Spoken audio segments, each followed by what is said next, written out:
All right, what is up, and welcome back to the Build a Better You podcast. I'm your host, Austin Chan, and today we are going to be discussing a slightly, I want to say, intermediate to advanced topic. So, we're going to be talking about resistance profiles. So, if you're unfamiliar with this term, resistance profiles, it's going to be a bit more involved in especially as you're turning more into like an intermediate to advanced lifter. This is when resistance profiles are going to come more into play in terms of exercise selection, exercise sequencing, and just overall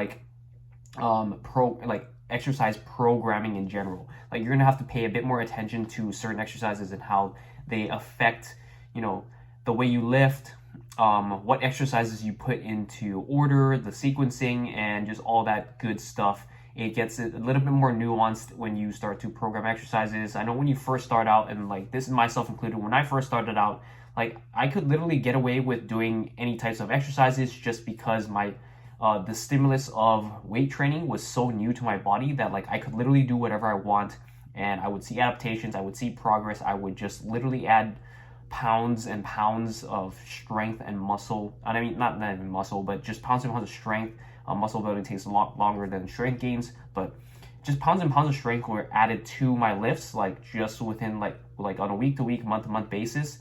And it just like, you just see a lot of progress in that initially, just because, like I said, weight training is just so new to your body that like literally anything will like cause a bunch of like growth and progress when you first start out. And this is why like people say that, that first year that I started training, I just saw a ton of progress, and then all of a sudden, like after that first year, I just stopped seeing progress. And this is when it kind of has to become more nuanced, especially if you've been like training hard and consistent for that first year. If you're applying progressive overload, if you're doing, solid movements like, squat, hinge, push, pull movements, then you're going to see a lot of gains. And especially if you pay good attention to form and you're really focused on, and you have like a decent program, like you're not like following anything crazy and doing like 50 sets per workout. You're just following a solid program of like 3 to 5 exercises per workout, and you're focused really on improving those key lifts and focusing on adding pounds onto those lifts, like I said, whether that's like 5 pounds, whether that's adding like 1 or 2 reps every session.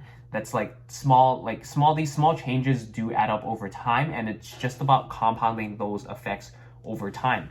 So yeah, that's like pretty much the basics in terms of, progressing in the gym or progressing on your lifts. Doesn't matter if you're in the gym or if you're at home working with weights and resistance bands, but as long as you are striving to progress from workout to workout, from week to week, from month to month, then you're going to see progress. And that is one of the key indicators of if you're actually like building muscle.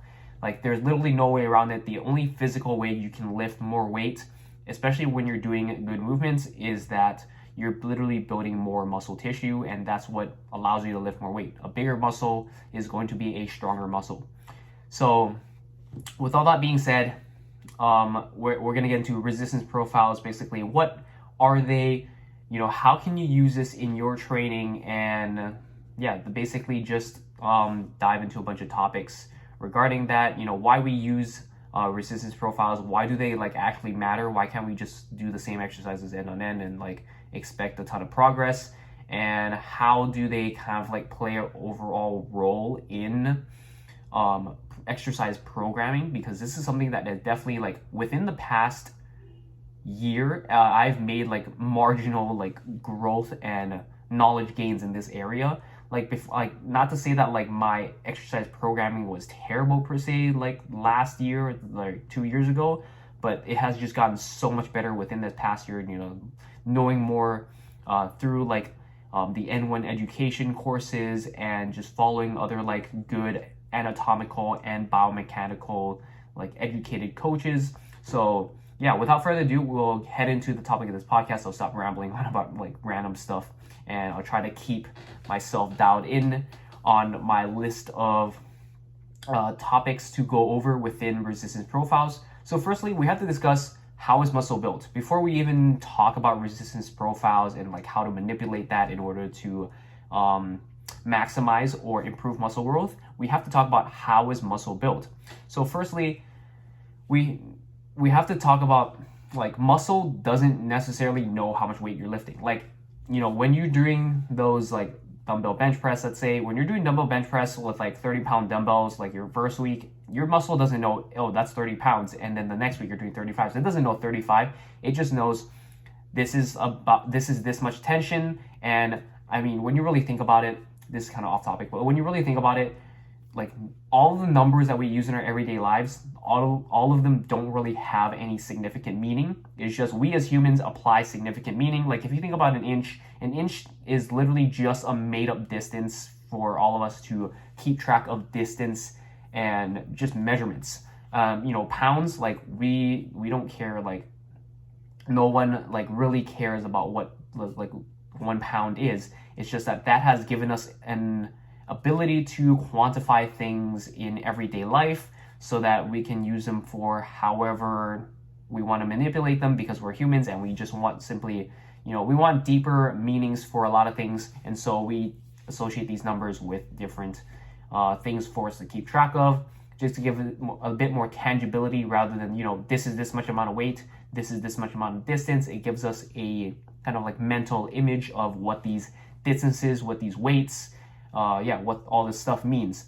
So back to what we're talking about. Basically, your muscles, like really at a fundamental standpoint, they don't know how much weight you're lifting. They don't know the difference between 30 pounds and 50 pounds. They just knows this feels heavier, so I'm going to have to exert more force against it to lift that weight. So basically, it doesn't care. All it senses is tension. And the way it senses tension is through these little things called mechanoreceptors. So your body has a bunch of these different types of receptors. So there are receptors for certain hormones, for certain endorphins in your body, for certain vitamins and minerals, for certain nutrients in your body, let's say in your digestive system, and these are just all littered throughout your entire body. And different receptors are going to obviously recept different things and pick up different things, and they're shaped in a specific way so that they only match up with specific compounds. And so within your muscle specifically, we have mechanoreceptors. So mechano stands for mechanics and receptors stands for receptors. So these are receptors that basically sense mechanical tension within your muscles. So this is going to be if you think about it, your muscles are just like mechanical levers. They just pull 2 points in your body closer together, usually 2 bones or 2 parts of a bone closer together, and that's basically how muscles work. So it senses this through mechanical receptors. So obviously, the heavier something is, the more it receives that signal as tension, and then the more kind of muscle fibers it's going to recruit, and so it lifts more weight because your body goes from small to large in terms of motor units and in terms of muscle fibers. Not necessarily muscle fibers, but recruiting more muscle fibers. So these motor units, like I mentioned a few seconds ago, these are basically what innervates from your brain to your nervous system, to your brain and your spinal cord are part of your nervous system, and that basically kind of innervates into your muscles. So basically every time, let's say you tell yourself to do a bicep curl, that's your brain sending a signal to do a bicep curl. So, and it sends it through these things called motor units. So that way it sends all the way down to your muscles, and it tells you to actually lift the weight. And we actually have different sizes of motor units. So smaller motor units are going to recruit a fewer number of muscle fibers, and bigger motor units are going to recruit a larger amount of muscle fibers. And this is because your body likes to be efficient. This all comes down to efficiency. Like if we think about it, the human body is literally programmed to be super lazy, and the laziest it can be as possible. So when we think about this from a mechanics standpoint, your body wants to be the laziest it can be. So it's not going to waste a ton of energy, recruiting a bunch of muscle fibers to lift like a 5-pound dumbbell. It's going to use the least amount of energy it can to lift however much amount of weight it's going to lift. So when we're talking about mechanical tension in terms of hypertrophy or muscle growth, we want to be recruiting these larger motor units, because that's what's ultimately going to sense enough mechanical tension. That's the part that's going to trigger like all of the muscle growth and hypertrophy processes within your body, because those are like kind of like the higher motor units where like when they're activated, then your body's like, oh, this shit is actually pretty heavy, and we probably need to adapt and, you know, build more muscle, build more strength for next time. So because fundamentally your body is just a mechanism for survival. And so when you lift something heavy enough that your body senses that that could be a danger to its survival because we're not strong enough, we're not muscular enough to lift that thing. And so this is why I say exercise is one of like the coolest things ever, because when you put things into perspective, it's kind of like programming like near-death experience, for lack of like a better phrase. That one I literally just came up with that right now, but for lack of a better phrase, it's literally kind of like programming like near-death experiences. Because if you and like when we think about like modern gyms, a lot of this stuff is built-in safety, so we're not going to be dying or we're not going to be getting seriously injured because all of these machines have a lot of safety mechanisms in case you do train a failure and you can't lift the weight. But it's pretty much like programming like near-death experiences so that it's tough enough for your body to, it's tough enough so that your body isn't dying or getting seriously injured, but it's also tough enough that your body is like, oh shit, we almost died from this, so we are going to adapt and get stronger. So, and this is like built upon obviously multiple sessions of weeks and months and years if you want to like improve that much. But that's basically how muscle building like works in a nutshell. And as far as mechanical tension goes, it's not those like first few reps that matter. Again, it's about recruiting those higher level motor units, because if you think about like, you can lift a 5-pound dumbbell probably all day and you wouldn't get, you know, much of a stimulus from that, especially if you're like really strong. It's going to take a lot of reps of a 5-pound dumbbell in order to get you like closer to that point of recruiting higher level motor units. And when we talk about like, and some people might be confused as to like, so how do I know if I'm recruiting those higher level motor units? And so one of the easiest ways to tell is by training close enough to failure. So most of the research right now points to, if you were to train to true failure, so let's say you aim to do, you know, 10 reps to failure and you're lifting say 100 pounds. So you're lifting 100 pounds for 10 reps. And let's say you get to those 10 reps, failure means you get to those 10 reps and you cannot do another good rep with good form. So if you reach to true failure, most of the research shows that if you reach to true failure, that is equivalent to about 5 effective reps. So the first 5 you do 1, 2, 3, 4, 5, those reps don't really feel pretty hard. Like if you think about that, not even just from like the science perspective, but from the point of like the physiological feeling of, you know, lifting some weight and you're doing a set of 10, the first 4 or 5, you're like, this is pretty easy, I've got this. And then it's usually those last few ones where you're like, damn, this is pretty hard, I'm really having to push myself and really grinding myself to push out those last few reps. And like, it takes a lot of concentration, it takes a lot of physical and psychological energy to concentrate and really push yourself to grind out those reps. And one of the biggest indicators is rep velocity. So this is basically how fast those reps are moving. And in a short of a nutshell, like when you think about those last few reps that you're grinding out, they're moving really slow. And like, no matter how hard you're probably pushing as hard as you can. You're pushing for, you know, like if you have to bet your life on it, you're like, I'm pushing as hard as I can. Like there's literally no way, I'm not slacking in any way. Like these reps move very slow regardless of how hard you're pushing. So that's a good way to kind of gauge how close you are to failure, like how fast those last few reps move. And and a good way to kind of tell if you're training hard enough is to definitely film yourself in the gym. And this is something I highly recommend to clients.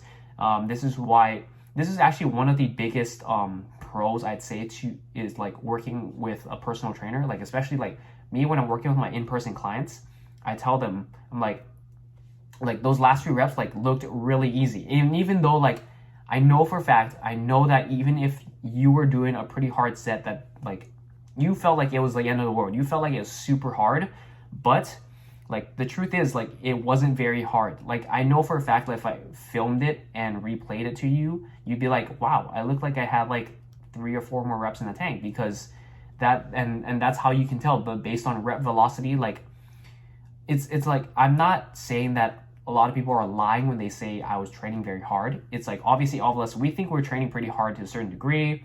Like, obviously when you're under all that weight, you're like, man, this is pretty damn hard. I'm pushing as hard as I can. But when you look at it from an objective perspective, like that's just purely from a subjective perspective. Obviously, all of us under that weight, we're like, we feel it's pretty hard. We feel that burn. It's definitely not a pleasant sensation sometimes. But when we look at it objectively, like when we have a reel of us like getting played back to us and we actually look at it from an objective perspective, like when we're not like under it, feeling all those emotions, feeling all those like physiological feelings that our body is giving us, like when we look at it without all those feelings, we actually see ourselves like, that's not very hard. So if you ever have doubts as to whether you're training hard enough, I would always recommend filming your sets, filming your working sets, obviously, not your warm-up sets, but filming the sets that you're like, I'm pushing myself these sets, and take a look at it and be really honest with you. You're like, does that look really hard? Is that like truly as hard as it felt while I was doing them? And this is a surefire way to tell if you're actually training hard enough. But yeah, random tangent aside, we're going to go back to the effective reps. So yeah, the last 5 reps to failure are pretty much the effective reps. So with this in mind, it doesn't matter whether you do 5 reps to failure or 30 reps to failure. Like as long as you hit those like last 5 reps, then you are going to get enough so-called like effective reps toward muscle growth. And this is also why you can't be like 1 rep maxing all the time and expect to get like really big and jacked. Like you can get pretty damn strong just doing 1 rep maxes all the time. Although I really don't recommend that, just because it's hard to kind of give it your all for just 1 rep every single time you're doing sets. But yeah, that's simply the truth. Like you have to get enough of these effective reps if you want to see a good amount of muscle growth. And that's basically how mechanical tension works. And then, when you get enough of these effective reps, then that's what kind of triggers all of the muscle growth properties and kicks off all the processes that ultimately lead to adding more muscle protein to your muscles so that they either get longer or they get bigger. So that's basically how muscle is built in a nutshell. Hopefully all of that made sense. If that didn't, always feel free to reach out, shoot me an email. Be sure to mention the name of this podcast in the subject lines, just so I know where you're coming from and what specific questions you have. So yeah, that's how muscle is built. As for why, now let's get into why we use different exercises for muscle growth. So if you have ever listened to like old school bodybuilders, they'll say like, yeah, we use different exercises because like obviously sometimes you're just bored and you just want to feel different exercises a different way. But other times, you have old school bodybuilders, they'll say things like, yeah, we just want to hit the muscle at a different angle. And they were actually onto something at that point. Granted, like 30, 40 years ago, they didn't have much of a good understanding of anatomy and biomechanics and all that versus how we do now. So, but now we have kind of a way to know more about like how to actually quantify and qualify these like sensations and feelings people were feeling back then, because the human body hasn't changed all that much in the past few hundred years.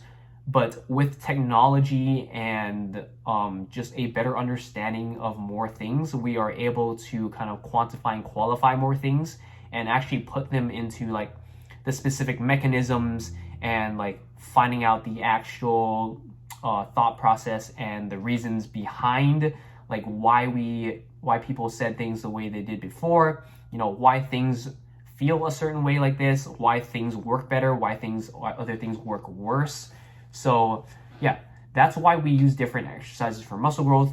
It's to hit them from a different angle, but what they really meant back then, and as we have a better understanding now, is that different regions of your muscles are going to be stimulated by how it is moving against a certain resistance. So an easiest example I can think of is a dumbbell lateral raise. So pretty much a lot of people know what that is. It's the one where you just lift the dumbbells right out to your side. And basically, if we think about a dumbbell lateral raise, the way that gravity works from up to down. It just drags things straight down. And if we think about dumbbell lateral raise, a dumbbell is going to be manipulated by the direction of gravity, so it's just mainly one direction. And as you do a lateral raise, you're pushing your hands out to the side. At the bottom, it doesn't feel very hard because it's just pulling your hands down and all you're doing is just holding it.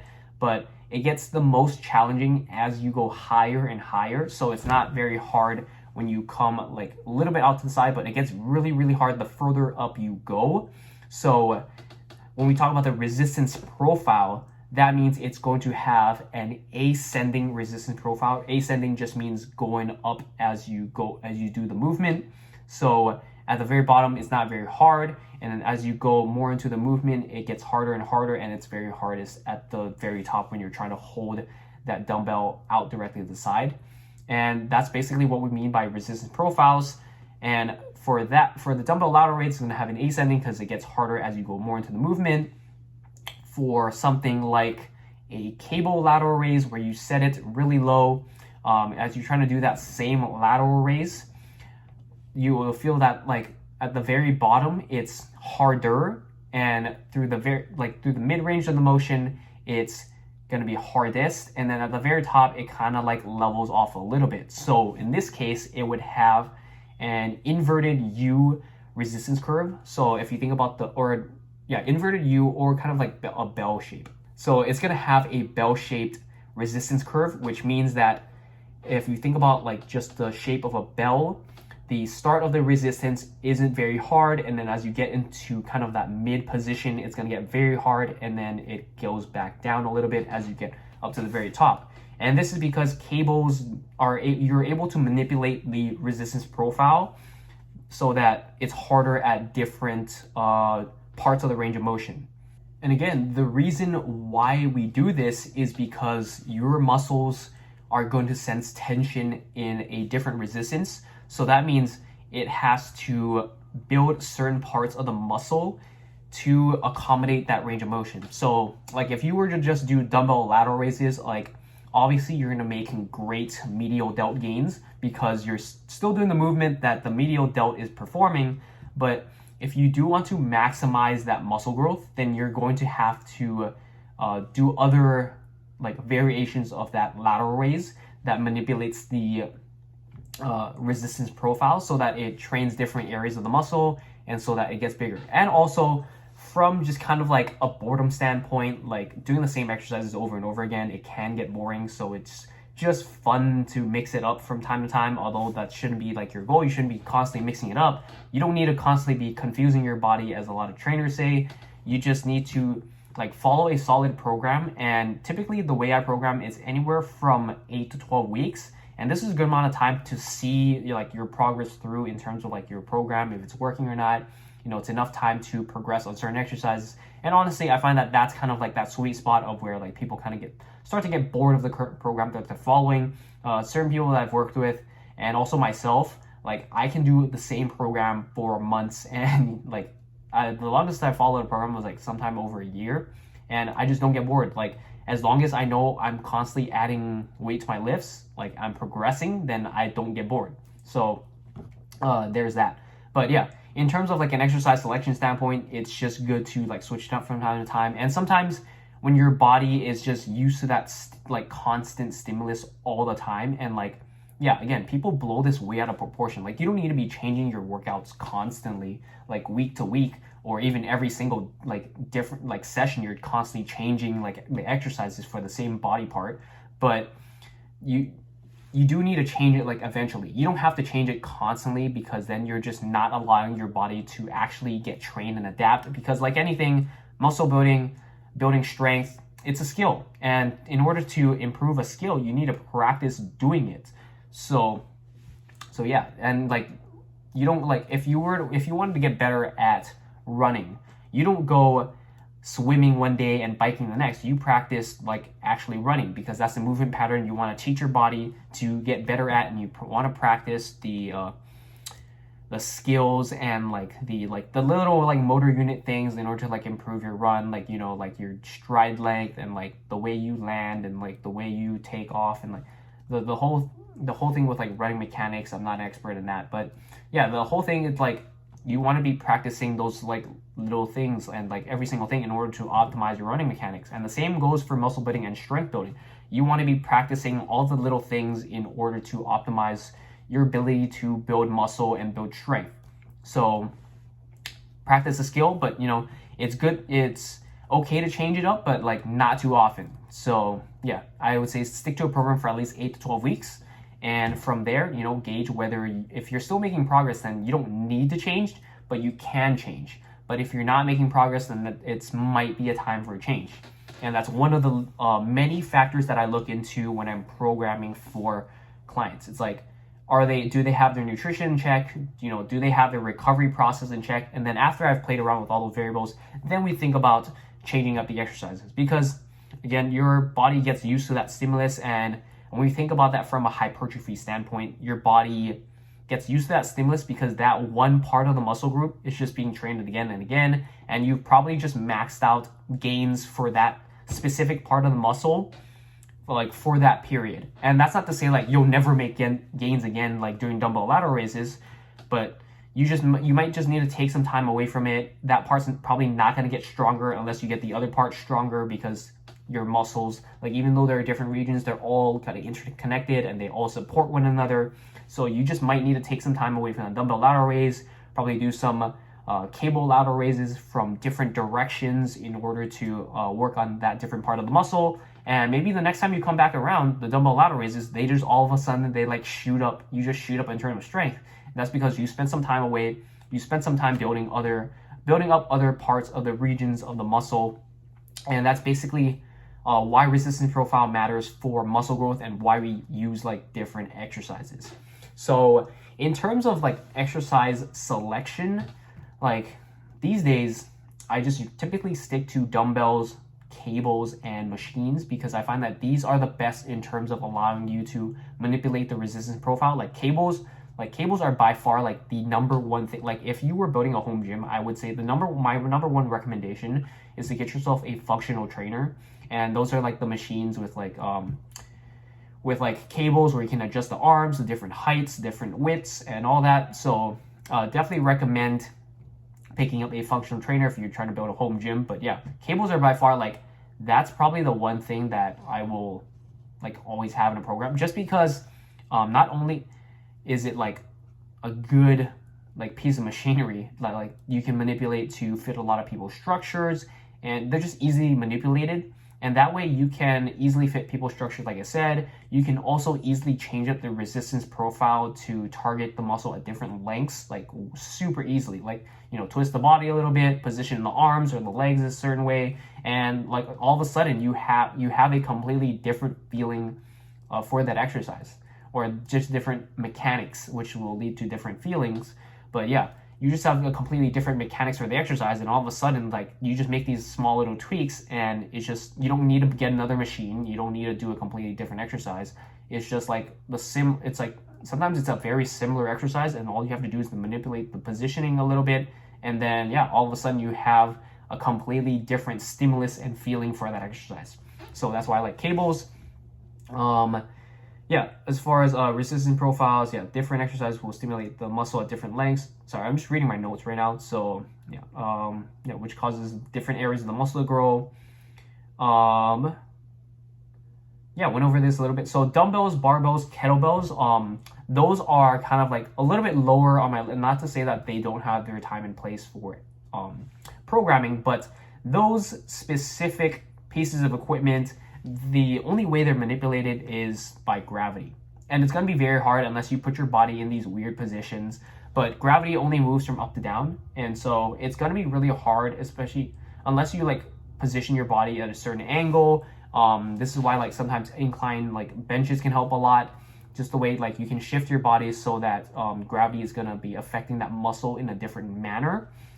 But yeah, these days like dumbbells are definitely better than barbells. Kettlebells are just kind of weird in my opinion, so I don't really program much with those. But yeah, kettlebells can also be good. But dumbbells, for the most part, I like them the most out of like all of the free weight equipments, just because they fit a lot of people's structures better. You're not fixing yourself to one straight bar, so you're allowing like independent side movements. And this is especially something that I've dealt with, was that like I was getting shoulder pain just because I was doing a lot of barbell bench pressing, and just over the years of trying to do that, it just like nagged my shoulder a lot. And like many people, I am not perfectly symmetrical. So like that's why it caused so like my right arm is shorter than my left arm. So with that like imbalance in there already, like just doing something that like puts it under a lot of load will just make it worse. And then ever since I switched to dumbbell pressing and just strictly dumbbells, cables, machines, like I've literally had my shoulder pain go away. So that's something to attest for. And like just simply programming for my clients as well, like they find that like a lot of their chronic pains that they were getting from like doing a lot of barbell movements like have gone away as well, just because like barbells just simply don't fit a lot of people's structures, like including, and I am one of those people, so I can attest to that. So yeah, dumbbells, yeah, I love dumbbells, but they are kind of limited again in like how you can manipulate the resistance, because again gravity only moves a certain way, whereas cables, like cables are gonna pull in the direction of the cable, obviously. So being able to use cables, you can actually get so much more out of like different movements, and you can make it like move literally however which way you want. And especially if you get a good functional trainer, like you can adjust those cables in any single direction to get whatever movement you want, to position your body however you want, and then like get those cables to pull in whichever way direction, depending on what movement you're trying to do. So yeah, and then machines also, they depending on the way they're built, like they can also help with changing up the resistance profile, in terms of like the resistance direction. Like if you think about a chest press, like you're able to sit down upright rather than like a lying down dumbbell bench press. Like you have to lie down because gravity moves down, and if you want to work the pecs, then you have to push it in that direction. But for like, let's say a machine chest press, like you're able to sit down in the machine in a more natural position where you're just sitting upright versus lying down, and you're able to just push the machine. And then especially if you have access to a converging chest press, this allows you to actually train the pecs in its actual range of motion where it comes together. So that also helps a lot in terms of being able to manipulate resistance profiles. And also machines allow for like constant tension throughout the range of motion, whereas sometimes with dumbbells, the way its gravity works, the way your joints work, it like the resistance kind of just drops off and it doesn't feel very hard in certain parts of the range of motion. Like an example I can think of this is like your dumbbell bench press. Like at the very top, when your joints are stacked and straight, like you don't feel much tension on your pecs. And that's because that's the way your joint mechanics work. Whereas like if you use cables or a machine, you can actually overload it at like, even when your arms are like completely straight, you can still overload that position and still get constant tension on the muscles. So that's why I like cables and machines a lot. Resistance bands also help a lot in terms of keeping tension, especially like I said, at that very short position of the muscle. Yeah, that's because as the resistance band stretches, you get more tension. This is good if you have limited access to equipment and you just have dumbbells or something in your home gym. So having some resistance bands can definitely help with that.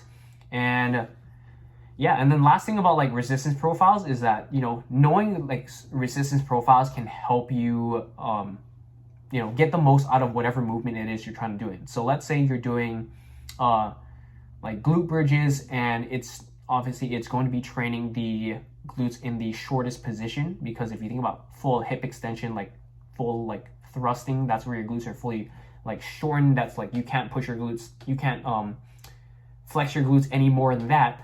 And that's what the glute bridge is for training in the shortest position. So knowing like the resistance profile of that movement, you can incorporate different tempos, so you can make sure that you squeeze and hold that squeeze for a couple seconds to get the most out of that movement. You know which point the muscle is strongest or weakest, because all of our muscles have different leverages in terms of doing certain movements. Yeah, it's like, if we think about it in terms of efficiency, like we don't want one muscle trying to do a single motion. That's like inefficient and that just wastes a ton of energy. We want muscles that are best at doing certain movements. That way we can conserve energy and we can actually move with efficiency. So knowing resistance profiles helps you know where like the muscle is strongest and weakest, and you can manipulate the exercises in order to best accommodate what you're trying to get out of that movement. And yeah, it helps you incorporate pauses and changing tempos. Like let's say certain exercises you want a slower tempo, so you want to be lifting slower just because of the way the muscle is. You don't want to get too much of like a stretch reflex, or you don't want to just like throw it into the shortened position, you want to hold it there, or you want to hold it in the lengthened position just to get the most out of that movement. So yeah, and then obviously another part of that is just knowing what exercise is a sequence. So one of the things that I look at when I am ordering exercises when I'm programming for clients is what exercises make sense to put first. So yeah, and this is one of those things where like only recently have I like really dived into like how important is it to do certain exercises first. And when we talk about like if you want to maximize and get the most out of your workout program, definitely do the workout and the program exercises. Like for me especially, like I'm talking like if you're working with someone else and like they don't care what order the exercises you're doing, then by all means go for it. But for my programming specifically, I like to put exercises in a certain order because it allows you to get the most out of the program. And obviously if you're just doing it to work out, if you're still like able to progressive overload and still get pretty good results, then by all means you can mix it up. But I would recommend to stick to my programming as much as possible if you are working with me. But yeah, because I structure them a certain way, and the way this is like a little bit of like an insider secret, but one of the things I look at is ordering exercises from how it stresses the most shortened position of a muscle to the most lengthened, because if we want to talk about muscle physiology and all that, your muscle is weakest when it's fully shortened, and this is because of the actin myosin overlap and all that. Like when your muscle is like fully contracted, it's not going to get much leverage to move a lot of weight, so it's going to be weakest there. Where if it's fully lengthened, it actually has more leverage to actually like and this is due to physics, it just has more leverage to pull the muscles together. This is why, and a good example if you are like totally lost at this point is that let's think about doing partial reps. Like, you know, after you reach failure and you're doing partial reps, like this is why you're able to do partial reps within that like last bit of range of motion where you are in a lengthened position, versus like if you're trying to get like eke out like, you know, the last couple inches of like, let's say a bicep curl, you're like halfway there and you're truly trying to like smash your forearms into your biceps and really finish off the movement. That's why it's really hard over there, because your muscles don't have as much of a mechanical advantage or leverage in order to move those last couple inches. Whereas like, let's say like you're at the bottom of a bicep curl, you're able to pull a little bit, like at least like a couple inches into that range of motion, but you're not able to finish it off. So yeah, knowing like what exercises sequence in terms of that muscle physiology there. And also, you know, certain muscles are stronger in certain positions, so it helps to start off in the weakest, because when you're first starting out a workout, obviously you're going to be freshest and you're going to have the most energy to be the most productive at the beginning of a workout, whereas like towards the end you're kind of tired, you're fatigued from the previous exercises, and you're only able to push as hard. So yeah, that's kind of a little like of insider information in terms of like how I like to program and how I like to sequence exercises. And then obviously like sometimes I don't want to put like the least fatiguing exercises first. I want to like program exercise a certain way in order to get my clients most warmed up, or for them to get the most out of a certain exercise, because I want to be focusing on that movement first. But yeah, I could go literally for days and days about this, but I'm going to cut it here. And if you do have any further questions, if you want me to clear up anything, be sure to shoot me an email. I'm going to have it linked in the show notes. It's just chanaustinb@gmail.com. But yeah, that about covers it. I know this was a chock full of information, and this is definitely something I'm a little bit more, I don't want to say interested, but this is something I've been definitely diving a bit more into for like intermediate advanced programming, just because I do want to learn more about it. Like programming for beginners is definitely a lot different than programming for intermediate and advanced lifters. So this is something I'm trying to better myself at. But yeah, let me know if you have any questions regarding this. This was definitely a lot of information. I know it's a lot to digest, but yeah, that about wraps it up for this episode of the podcast. Thank you so much for listening. Be sure to leave a 5-star review if you are enjoying the content that I'm putting out. Leave a written review if you can. That definitely helps a lot. Lets me know that, you know, there's an actual person leaving the review behind, and lets me know what specific type of content you are enjoying and what content you do want to hear more of. But again, thank you so much for listening, and I will catch you in the next one.